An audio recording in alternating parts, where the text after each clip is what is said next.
John Mutlu. I'm an assistant professor at Acadia University in Nova Scotia, Canada. I work on border security in relation to the European Union's external borders, as well as the current migration crisis that is happening in relation to Syrian migrants living in Turkey. At the conference here in Ottawa, I'm presenting my work that is part of the Jean Monnet Network grant that we have on the external border management of the European Union.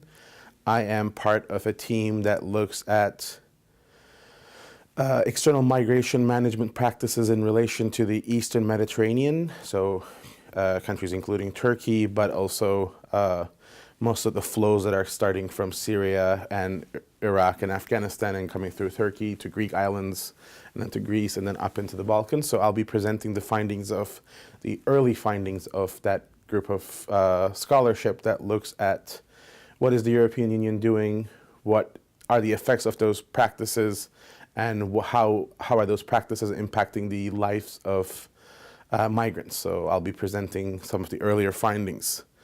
Some of the earlier findings that we have found is that borders are not disappearing, and in fact the borders are changing in a way that the border practices are being pushed into third countries. So we see that the European Union's border practices through the so-called EU-Turkey deal are being pushed into Turkey, and countries like Turkey, Morocco, Libya are becoming sort of external periphery, I don't want to use the word prisons, but sort of detention centers for the European Union in an attempt to regulate the flows and manage who comes and who stays at a periphery.